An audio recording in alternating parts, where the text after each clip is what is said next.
नमस्कार विद्यार्थियों, स्वागत है आप सभी का इस वीडियो में। तो बच्चों, आप सभी तो मुझसे पहले से परिचित हैं, तो कोई परिचय देने की तो बात है नहीं। इस चैनल पर आप नए होंगे तो चैनल को सब्सक्राइब कर लीजिए। बच्चों, मैं आप सभी को अर्धवार्षिक परीक्षा का पेपर लेकर आ चुका हूं। तो देख सकते हैं आप, मैंने इसमें पूरे पेपर के जो मैंने बोला था जैसा कि इसमें संपूर्ण हल है, मतलब पूरे हल जितने 26 प्रश्न हैं, 26 प्रश्नों के मैं पूरे हल आपको बताऊँगा। देखिए, पूरे मैंने इसमें ढूंढ लिए हैं। जो भी आपको चित्र वगैरह हैं, जैसे 2 चित्र हैं इसमें, तो ये एक चित्र पूछा गया है इसमें, तो ये चित्र भी है और इसका विवरण भी है। 26 के 26 प्रश्न मैं आपको दिखा देना चाहता था। तो देखिए, 26 मैंने पूरे जो इसके हल हैं वह पूरे बना लिए हैं, पूरे ढूंढ लिए हैं। किस प्रकार आपको अपनी परीक्षा में लिख कर आने हैं, कैसी भाषा में लिख कर आने हैं, तो क्या क्या लिखना है आपको, मैंने सब कुछ ढूंढ लिया है। सब देख लीजिए, पूरे A to Z। आपको अब घबराने की कोई ज़रूरत नहीं है, ना कुछ चीज़ ढूंढने की ज़रूरत है, ना किसी दूसरे जगह आपको सर्च करने की ज़रूरत है। बच्चों, आपका विज्ञान का पेपर पूरे जो ये यहाँ पर लिखे गए हैं ना 60 अंक, यह आपकी 60 अंक उत्तर पुस्तिका में इस प्रकार लिख जाएंगे। अगर आप अच्छे से पूरी वीडियो और अच्छे से याद कर अपनी कॉपी में लिख कर आएंगे उत्तर पुस्तिका में। तो चलिए बच्चों, शुरुआत करते हैं हम अपनी। सबसे पहले जो सबसे पहला प्रश्न दिया गया है परजीवी का, यहाँ पर बहुविकल्पीय प्रश्न दिए गए हैं यहाँ पर। तो बच्चों, मैंने और आप लोगों को ये एक वीडियो अपलोड की थी जिसमें मैंने ये बहुविकल्पीय प्रश्न और रिक्त स्थान की पूर्ति की जो ये भी बताए थे, परंतु मैं इसमें आपको फिर से वो पूरे मतलब जो हमारे थे वो मतलब बहुविकल्पीय प्रश्न और फिल इन दी ब्लैंक्स वो पूरे मैं बताऊंगा आपको। तो इसमें वीडियो में अच्छे से आपको देखते चलना है, ठीक है। वीडियो थोड़ी सी लंबी होने वाली है, तो आप अपनी कॉपी पेन और पानी वगैरह अच्छे से रख के बैठिए। आधे घंटे की भी वीडियो हो सकती है, देखिए कितनी वीडियो होती है। चलिए शुरुआत करते हैं हम अपने पहले प्रश्न से। तो यहाँ दिया गया है परजीवी का उदाहरण। तो यहाँ सबसे पहले आप लोगों को यहाँ क्या है, परजीवी का उदाहरण क्या है, सूरजमुखी है, गुलाब है, या फिर घटपर्टी है, या फिर अमरबेल है। तो ये 4 ऑप्शन दिए गए थे बच्चों, इसमें से आपको बताने थे कि आपका सही आंसर क्या होगा। तो देखिए, उसके बाद यहाँ अगला प्रश्न हमें दिया गया है, इसका आंसर क्या हो जाएगा हमारा, जो ये अमरबेल है इसका सही आंसर हो जाएगा अमरबेल, ठीक है। क्योंकि ये अमरबेल क्या है, एक परजीवी पौधा है जो कि दूसरों को मारकर खुद जीवित रहता है ना। उसके बाद देखिए, दूसरों पर आश्रित भी रहता है, खुद भोजन नहीं बनाता, दूसरों के भोजन पर आश्रित रहता है, वो परजीवी कहलाते हैं। तो इसमें अमरबेल था, वो परजीवी है। उसके बाद देखिए, आपने देखा भी होगा। उसके बाद यहाँ दूसरा प्रश्न पूछा गया है, चीरने एवं फाड़ने वाले दांत कहलाते हैं। जो चीरने और फाड़ने वाले दांत कौन से होते हैं, रंधक, चवर्णक या कृतंक या फिर अग्रचर्वणक। तो आप लोगों को ये 4 में से बताना था। तो इसका सही आंसर क्या हो जाएगा बच्चों, रदनक। रदनक क्या हो जाएगा, इसका ए वाला सही आंसर हो जाएगा, ठीक है। उसके बाद देखिए, हमारा जो अगला प्रश्न दिया गया है तीसरे नंबर का, कि निम्नलिखित में डॉक्टरी थर्मोमीटर, एक डॉक्टरी थर्मोमीटर रहता है, तो उसकी जो परास रहती है, मतलब उसका जो मतलब मेज़रमेंट रहता है, वो कहाँ से कहाँ तक रहता है। तो इसमें लिखा हुआ है, पहले वाले में ऑप्शन दिया है हमें 35 से 42 डिग्री सेल्सियस तक, या फिर 1 डिग्री सेल्सियस से 10 डिग्री सेल्सियस तक, या फिर 1 डिग्री सेल्सियस से 100 डिग्री सेल्सियस तक, या फिर 30 डिग्री सेल्सियस से 45 डिग्री सेल्सियस तक। तो देखिए, सबसे पहला वाला ऑप्शन हमारा सही हो जाएगा बच्चों, जो कि इसमें दिया है 35 डिग्री सेल्सियस से 42 डिग्री सेल्सियस। उसके बाद देखिए, हमारा जो चौथा वाला प्रश्न पूछा गया है इसमें भौतिक परिवर्तन का गुण। तो जो भौतिक परिवर्तन होते हैं उनका आपको गुण बताना है। आकार बदलता है कि रंग बदलता है, अवस्था बदलती है, उपयुक्त सभी, ये 4 ऑप्शन दिए गए थे। तो आप बताइए, थोड़ी सोचिए और उसके बाद हमें बताइए कमेंट कर। तो देखिए, इसमें उपयुक्त सभी, क्योंकि जो भौतिक परिवर्तन होता है उसमें आकार भी बदलता है, अवस्था भी बदलती है, और रंग भी बदलता है, और आकार भी बदलता है। तो ये तीनों चीज़ें बदलती हैं। तो इसका क्या करेक्ट आंसर क्या हो जाएगा बच्चों, उपयुक्त सभी इसका करेक्ट उत्तर हो जाएगा, ठीक है। उसके बाद देखिए, हमें अगला प्रश्न दिया गया है, भारी व्यायाम के दौरान हमारे पैरों में निम्नलिखित में से किसके जमा होने के कारण ऐंठन हो जाती है। तो हमारे जो पैर हैं उनमें जब हम व्यायाम करते हैं तो उन पैरों में क्या होता है, लैक्टिक एसिड। तो इसमें आपको सही आंसर क्या हो जाएगा, लैक्टिक एसिड के कारण उनमें लैक्टिक एसिड जमा हो जाता है, जिन कारण से हमारे पैरों में ऐंठन होने लगती है, ठीक है बच्चों। उसके बाद देखिए, अगला यहाँ से हमारे रिक्त स्थान दिए गए हैं, रिक्त स्थान की पूर्ति कीजिए। 6वां प्रश्न सबसे पहले पढ़ते हैं हम। तो 6वें प्रश्न में हमसे पूछा गया है कि प्रकाश संश्लेषण क्रिया में पादप, जो पादप है प्रकाश संश्लेषण क्रिया में वायुमंडल से खाली स्थान लेता है, ऑक्सीजन का उत्पादन करता है, मतलब और क्या करता है, ऑक्सीजन का उत्पादन करता है और वायुमंडल से कौन सी गैस लेता है। तो आप सभी को पता होना चाहिए कि जो पेड़ पौधे हैं वह वातावरण से कौन सी गैस लेते हैं, CO2 मतलब कार्बन डाइऑक्साइड ग्रहण करते हैं, मतलब CO2 इसका करेक्ट आंसर हो जाएगा। और या फिर आप इसमें कार्बन डाइऑक्साइड ऐसा लिख भी सकते हैं, कार्बन डाइऑक्साइड को, या फिर CO2 भी लिख सकते हैं, इसका फॉर्मूला होता है। ठीक है, उसके बाद देखिए 7वां प्रश्न हमें यहाँ पूछा गया है, सूर्य से पृथ्वी तक ऊष्मा के आने वाले प्रक्रम को, जो सूर्य से पृथ्वी तक जो ये सूर्य है, इस सूर्य से हमारी जो पृथ्वी है यहाँ तक जो ऊष्मा आती है, जो गर्मी आती है, जो ये प्रक्रम है, जो ये ऊष्मा आने का प्रक्रम है, इसको क्या कहते हैं, तो इसको विकिरण कहते हैं। क्या कहते हैं बच्चों, विकिरण कहते हैं। आप लिखेंगे इस प्रकार, बा में छुटे की का रा ओणा, विकिरण कहते हैं इसको। ठीक है, उसके बाद देखिए अगला प्रश्न हमसे पूछा गया है, हवा में आर्द्रता मतलब नमी अधिक होने से लोहे पर खालिस्तान लगती है, तो क्या लग जाती है, जंग लग जाती है, ये तो सबको पता होगा। ठीक है, उसके बाद देखिए अगला प्रश्न यहाँ पर हमें दिया गया है कि 9 मार्क प्रश्न दिया है कि रक्त परिसंचरण तंत्र की खोज खालिस्तान ने की थी। तो आप सभी को यह बताना है किस साइंटिस्ट ने तंत्र की खोज की थी, मतलब परिसंचरण तंत्र की खोज की थी, रक्त परिसंचरण खोज की किसने की थी, विलियम हार्वे ने की थी। तो मैं इधर स्पेलिंग लिखता हूँ, देखिए अच्छे ध्यान से, विलियम बा में छुट्टी की मात्रा आएगी, फिर उसके बाद ला में छुट्टी की या और मा, विलियम इस प्रकार लिखेंगे। उसके बाद हार्वे, तो हा में आ की मात्रा आएगी और वाह में एक ही और ऊपर रेप आएगी, इस प्रकार आप विलियम हार्वे लिखेंगे और ये इसका करेक्ट आंसर हो जाएगा। उसके बाद देखिए 10वां प्रश्न हमसे पूछा गया है, पुष्प में नर और मादा जनन दोनों अंग होते हैं, किस पुष्प में नर और मादा दोनों अंग होते हैं। तो बच्चों किस वाले पुष्प में नर और मादा दोनों अंग होते हैं, तो उस पुष्प को क्या कहते हैं, उभयलिंगी पुष्प कहते हैं। क्या बोलते हैं, अरे सॉरी, उभयलिंगी, उ भा और या, उभय, और यहाँ पर लिखेंगे आप लिंगी। ठीक है, उभयलिंगी इस प्रकार आप लिख देंगे, उभयलिंगी पुष्प कहते हैं। उसके बाद देखिए अति लघु उत्तरीय प्रश्न, यहाँ से हमारे लिए अति लघु उत्तरीय प्रश्न पूछे जाएंगे जो कि आपके 2-2 मार्क्स के रहेंगे बच्चों। तो देखिए यहाँ सबसे पहला जो हमें 11वां प्रश्न पूछा गया है कि मृत जीवी किसे कहते हैं। तो चलिए इसका उत्तर मैं आपको बताता हूँ, आपने ढूंढ लिए होंगे, जैसा कि मैंने आपको पहले की वीडियो में बोला था कि मैं उसमें मैंने प्रश्न बस बताए थे, तो उसमें मैंने आपसे यह बोला था कि आप पहले अपने उत्तर देख लीजिए, उसके बाद मुझसे मैं जो आंसर बताऊंगा उससे मिला लीजिएगा, अगर सही होंगे तो वही लिख के आ जाइएगा आप अपने एग्ज़ाम में। हैं, देखिए यहाँ लिखा हुआ है कि 11 वाले का मैंने जो देखा है, तो इसमें लिखा है कि जो जीव मरे हुए और गले सड़े जीवों से अपना भोजन ग्रहण करते हैं उन्हें क्या कहते हैं, उन्हें मृतजीवी कहते हैं। तो जो जीव मरे और गले सड़े जीवों से अपना भोजन ग्रहण करते हैं तो उन्हें क्या कहते हैं, मृतजीवी कहते हैं। ठीक है, यह इसका 11वें का उत्तर हो जाएगा। उसके बाद देखिए हमें 12वां प्रश्न पूछा गया है कि आहार नली को कितने भागों में बांटा जाता है। जो आहार नली है उसको कितने भागों में बांटा जाता है। आहार नली आप सभी जानते हैं, जिससे आप ये इस प्रकार आपका जो मुंह रहता है, यहाँ से ये आमाशय तक एक आहार नली रहती है, तो इसमें आपको बताना है कितने भागों में इसको बांटा गया है। तो देखिए आहार नली को इन भागों में बांटा गया है, क्या क्या, आमाशय, पक्वाशय, पित्ताशय, छोटी आंत, बड़ी आंत, इतनी आपकी आहार नली है। ठीक है, आमाशय भी आहार नली का ही हिस्सा है। ठीक है बच्चों, उसी प्रकार देखिए अगला प्रश्न हमें क्या पूछा गया है, ऊष्मा, 13वें प्रश्न में देखिए यहाँ पर 13वां प्रश्न कि ऊष्मा स्थानांतरण करने में चालन और संवहन की प्रक्रिया में अंतर बताइए। तो आपको चालन करने की और संवहन की प्रक्रिया में अंतर बताना है।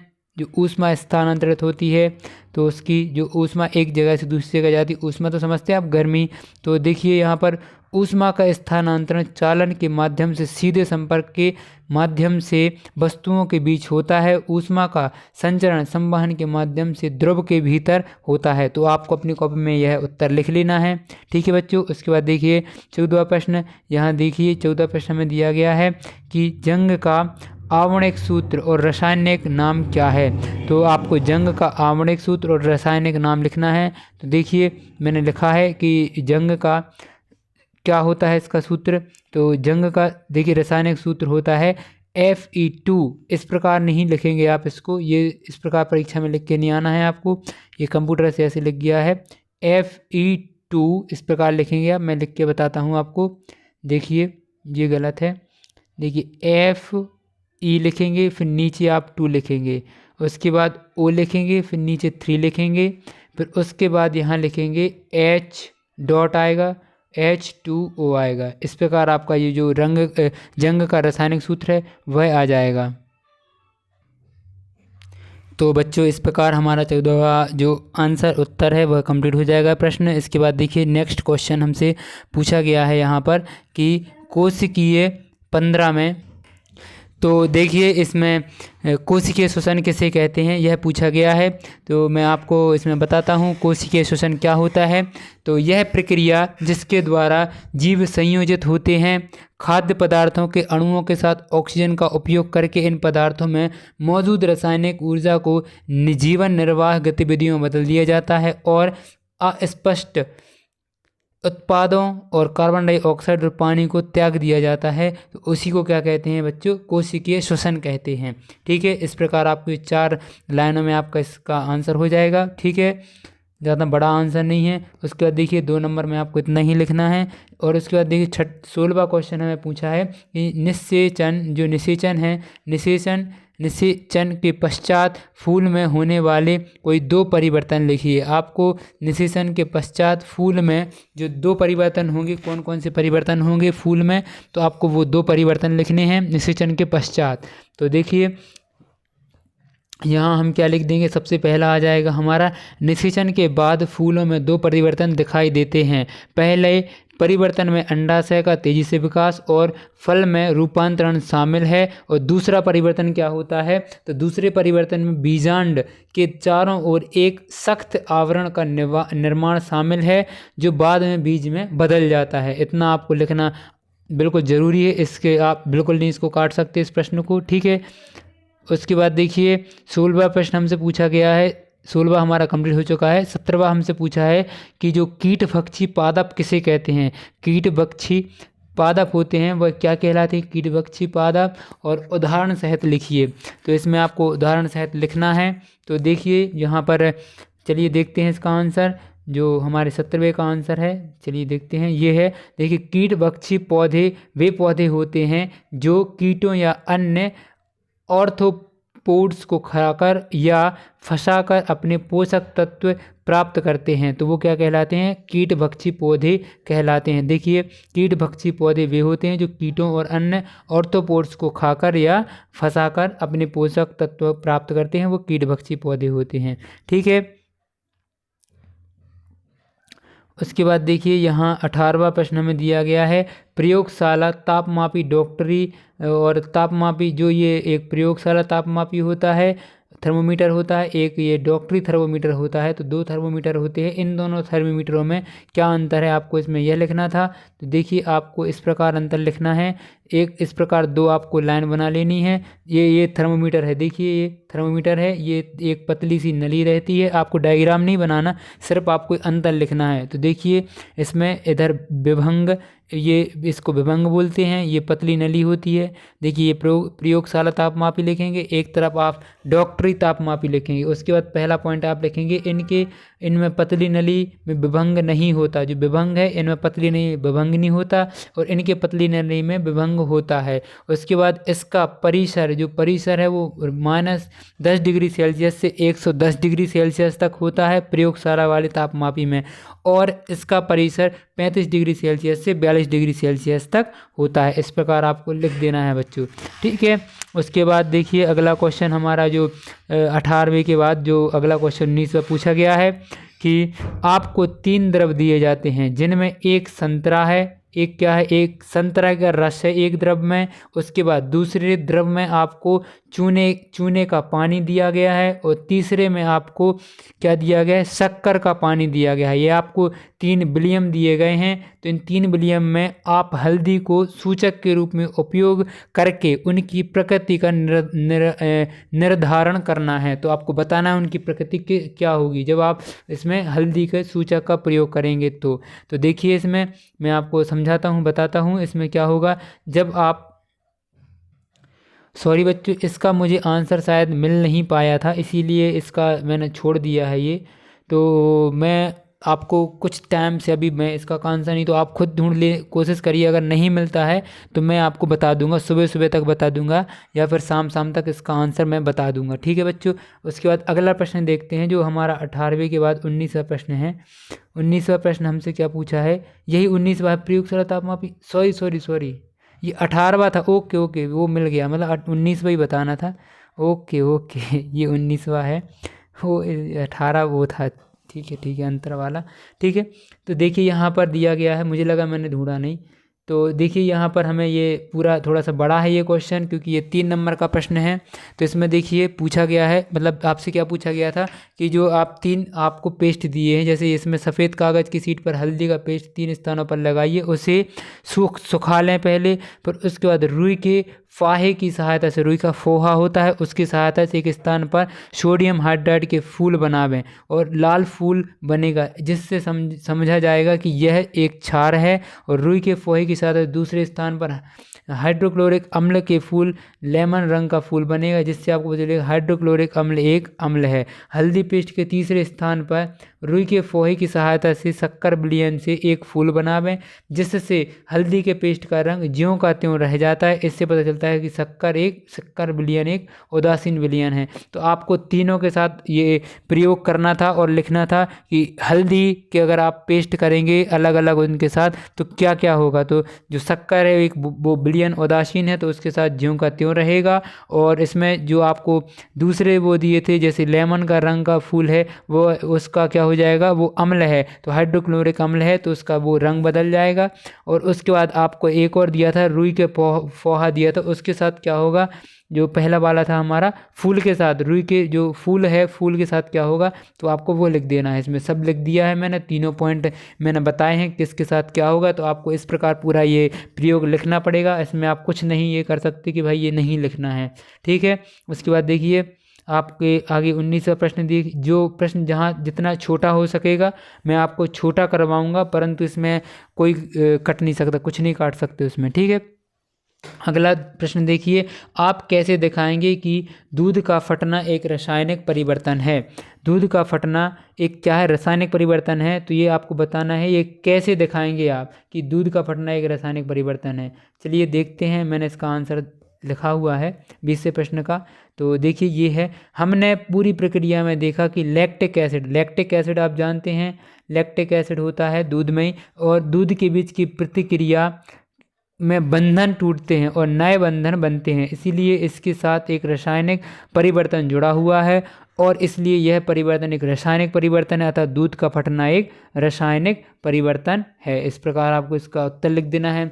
आप सभी को यह पता होगा कि जो दूध रहता है उसमें लैक्टिक एसिड पाए जाते हैं, लैक्टोबैसिलस पाए जाते हैं। उसमें जो दूध को मापने वाला, दूध और पानी को मापने वाला जो यंत्र रहता है उसको लैक्टोमीटर बोलते हैं। और इसमें क्योंकि वो क्या करता है, दूध में लैक्टिक एसिड के कारण वो पानी अगर मिला रहता है तो वो ऊपर आ जाता है, जो इसमें एक वजनीय नीचे पदार्थ लगा रहता है उसके कारण। ठीक है।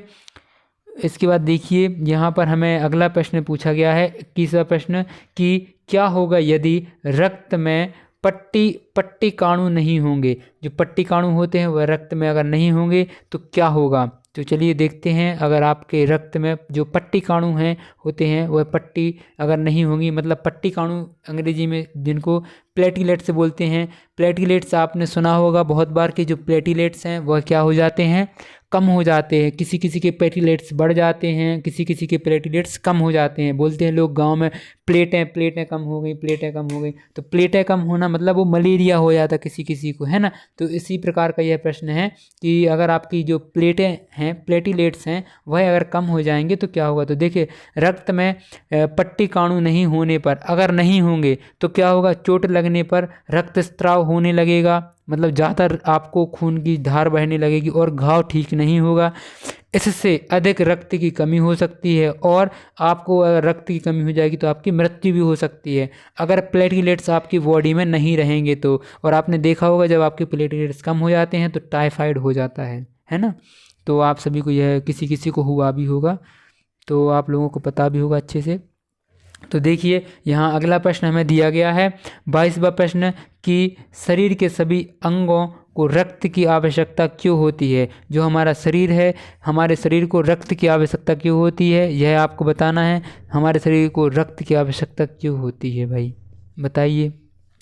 हमारे शरीर में बहुत से कारण हैं जिनके कारण हमारे शरीर में रक्त की कारण, देखिए, शरीर के सभी अंगों को रक्त की ज़रूरत होती है क्योंकि रक्त कई तरह के अहम कार्य करता है। जो हमारा रक्त है वह कई तरीके से काम करता है। जैसे देखिए, रक्त शरीर के सभी अंगों तक ऑक्सीजन और पोषक तत्व को पहुंचाता है। दूसरा आप इसमें पॉइंट लिखेंगे, रक्त शरीर से कार्बन डाइऑक्साइड और अपशिष्ट पदार्थों को हटाता है। तीसरा देखिए, रक्त शरीर के तापमान को नियंत्रित करता है। तो ये 3 चीज़ें आपको अपनी परीक्षा में लिख के आएंगी। तो 3 नंबर का प्रश्न है तो 1 नंबर, 2 नंबर, 3 नंबर आपको मिल जाएंगे। ठीक है बच्चों। इसके बाद देखिए आपको 23वां प्रश्न पूछा गया है हमसे, जो कि हमारा 5 नंबर का प्रश्न होने को जा रहा है। देखिए, मनुष्य में कितने प्रकार के दांत पाए जाते हैं, प्रत्येक के कार्य लिखिए। आपको प्रत्येक के कार्य भी लिखने हैं और यह भी बताना है कि मनुष्य में कितने प्रकार के दांत पाए जाते हैं। तो आप सभी को पता होगा कि हमारे शरीर में कितने प्रकार के दांत पाए जाते हैं और कितने दांत पाए जाते हैं, दोनों चीज़ें पता रहनी चाहिए।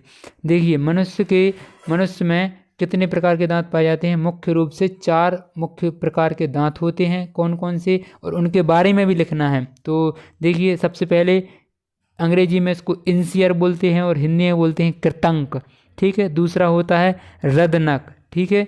तीसरा होता है प्रीमोलर, क्या होता है, प्रीमोलर। और चौथा होता है मोलर। इस प्रकार आपको यह दांत लिख देने हैं। और यहाँ इनके बारे में देखिए, जो यह कृतंक होता है यह क्या कार्य करता है, भोजन को काटने के काम आते हैं और ये तेज धार वाले और चौड़े होते हैं। जो ये तेज धार वाले और जो आपके आजू बाजू लगे रहते हैं, यह भोजन को काटने के काम आते हैं। और इन्हीं ये क्या होते हैं, आपने देखा होगा, इन्हीं से हर चीज़ कटती है। हर जबड़े के 4 कृतंक दांत होते हैं। कितने होते हैं, 4 कृतंक दांत होते हैं बच्चों। इसके बाद देखिए, जो रदनक होते हैं वह क्या कार्य करते हैं, तो भोजन को फाड़ने में काम आते हैं ये दांत। और ये मतलब थोड़े नुकीले होते हैं और कृतंक दांतों के दोनों ओर पाए जाते हैं। कि जो कृतंक दांत होते हैं ना, आपने देखा होगा कृतंक दांत इस प्रकार के होते हैं। तो इनके जो आसपास जो पाए जाते हैं, इन्हीं का कार्य करते हैं ये दांत, जो जिनको रदनक बोलते हैं। उसके बाद देखिए, जो प्रीमोलर दांत होते हैं इन्हें बाइक स्पीड भी कहा जाता है। इसमें भोजन को कुचलने के लिए 2 नुकीले पुंज होते हैं। इसमें पुंज पाए जाते हैं जिन कारणों से हमारा भोजन क्या होता है, उनसे कुतरा जाता है। ठीक है, कुचला जाता है एक प्रकार से। और भोजन को पीसने में काम आते हैं, उनको मोलर बोलते हैं। तो इनके सिर समतल होते हैं, किनारे नुकीले होते हैं। हर जबड़े में 6 जो जबड़े होते हैं वहाँ पाए जाते हैं। 6 मोलर दांत होते हैं। ये क्या करते हैं बच्चों, यह पीसने का काम करते हैं भोजन को। ठीक है। इस प्रकार आपकी जो ये 23वां प्रश्न है दांतों वाला, यह कंप्लीट होता है। अगला प्रश्न देखते हैं क्या पूछा गया है। तो इसमें अगला प्रश्न आप लोगों से पूछा जाएगा 24वां प्रश्न कि अम्ल वर्षा किसे कहते हैं। अम्ल वर्षा क्या कहते हैं, किसे कहते हैं, और वर्षा जल में अम्ल कहाँ से आता है तथा इससे क्या हानि पहुँचती है। तो अम्ल वर्षा के बारे में देखिए मैं आपको बताता हूँ बच्चों। आपको इसके बाद कोई दूसरी वीडियो की देखने की आवश्यकता नहीं है। आप तो ट्रस्ट करके इस वीडियो को अच्छे से अपनी कॉपी में लिख लीजिएगा और अच्छे से इन वीडियो जो क्वेश्चंस मैं बता रहा हूँ और आंसर्स मैं बता रहा हूँ, इनको याद कर जाइएगा। ठीक है। यहाँ देखिए 24वां प्रश्न हमसे पूछा गया है, जिस वर्षा जल में अम्ल की मात्रा ज़्यादा होती है उसे अम्ल वर्षा कहते हैं। और अम्ल वर्षा वायु प्रदूषण का एक नतीजा है। अम्ल वर्षा से जुड़ी कुछ खास बातें ये हैं। देखिए अम्ल वर्षा के बारे में, देखिए अम्ल वर्षा में कारखाने, इसको आप छोटा कर सकते हैं, मैंने कुछ ज़्यादा पॉइंट लिख दिए हैं। तो आप सबसे पहले इधर से जो ये लिखा है, जिस वर्षा जल में अम्ल की मात्रा ज़्यादा होती है उसे अम्ल वर्षा कहते हैं। आप इतना लिखेंगे, पहले एक लाइन हो गई। अब उसके बाद आपको क्या लिखना है, अम्ल वर्षा में अम्ल कारखानों वाहनों से निकलने वाली गैस से आता है, ये दूसरा पॉइंट आपको लिख देना है। उसके बाद आपको लिखना है कि अम्ल वर्षा से पानी जो होता है वो कितना होता है, 5.7 से कम होता है, ठीक है। उसके बाद आपको ये पॉइंट लिख देना है। और आपको एक पॉइंट कौन सा लिख देना है, ये गैसें वायुमंडल में मौजूद नमी से मिलकर अम्ल बनाती हैं, ये वाला पॉइंट 1 2 3 और ऊपर वाली वो लाइन लिख देना है बच्चों। इतना आप लिख के आएंगे तो आपको पूरे नंबर मिलेंगे, ठीक है। उसके बाद ज़्यादा कुछ जानकारी उसमें लिखने की नहीं है, तो आप मत लिखिए उसको, ठीक है। उसके बाद देखिए अगला प्रश्न हमसे पूछा गया है कि अंतः श्वसन और श्वसन दर, इन दोनों को आपको क्या करना है, परिभाषित करना है। तो चलिए करते हैं परिभाषित। तो देखिए यहाँ पर 25वां प्रश्न हमसे पूछा है अंतः श्वसन। तो मैंने यहाँ एक्सप्लेन किया है, अंतः श्वसन का मतलब ऑक्सीजन से भरपूर हवा को शरीर के अंदर ले जाना। यह एक मौलिक शारीरिक प्रक्रिया है जो जीवन को बनाए रखने के लिए जरूरी है। और श्वसन दर क्या होता है, श्वसन दर मतलब होता है कि आप कितनी सांस लेते हैं। देखिए 1 मिनट में आप कितनी सांस लेते हैं, ये लिखा है ना, ये श्वसन दर होती है। तो 1 मिनट में आप कितनी बार सांस लेते हैं, वह क्या होता है, हमारा श्वसन दर होती है। आराम की स्थिति में आप 12 से 20 सांस प्रति मिनट ले सकते हैं, लेते हैं, सभी लोग लेते हैं, ठीक है बच्चों। उसके बाद देखिए हमारा अंतिम प्रश्न जो कि 26वां प्रश्न है, यहाँ पर दिया गया है। चलिए मैं आपको बताता हूँ कि पुष्प में निषेचन की प्रक्रिया का सच्चरित्र वर्णन कीजिए। आपको जो पुष्प होता है उसमें निषेचन की प्रक्रिया को आपको चित्र सहित उसका विवरण बताना है। तो देखिए ये है, आपको नीचे वाला नहीं बनाना, ये पुष्प है और इसकी ये निषेचन की प्रक्रिया का ये चित्र है। आप वीडियो को पॉज कर अपनी कॉपी में इनके नाम के साथ इसको बना लीजिए। उसके बाद मैं इसका वर्णन बताता हूँ, ठीक है। चलिए आप सभी ने बना लिया होगा, तो अब देखते हैं इसका विवरण। तो आपको इसमें इस प्रकार लिखना है कि इसके बारे में लिखना है कि परागण के बाद, परागण और वर्तनीकरण, देखिए मैं जूम आउट कर देता हूँ, इसको आप पूरा लिख लीजिएगा अच्छे से, वीडियो को पॉज कर तो आपको पूरा दिख रहा होगा, आप पूरा अच्छे से लिख लीजिए। और बच्चों अगर आपको वीडियो पसंद आई है तो वीडियो को लाइक अवश्य करिएगा। और मिलते हैं नेक्स्ट वीडियो में। नेक्स्ट आपका पेपर है, उसकी अच्छे से तैयारी करिए। अभी जो कल का पेपर आपको ये है बहुत अच्छा जाना चाहिए, 60 में से 60 अंक आपको मिलने चाहिए बच्चों। अगर इसमें कोई भी डाउट होता है तो आप मुझे कमेंट कर बताइए, अन्यथा आपकी वीडियो तो कंप्लीट मैंने करवा ही दी है, ठीक है। मिलते हैं नेक्स्ट वीडियो में, धन्यवाद, थैंक यू। अगर वीडियो अच्छी लगी है तो अच्छा कमेंट करिए कुछ, ठीक है बच्चों, थैंक यू, धन्यवाद।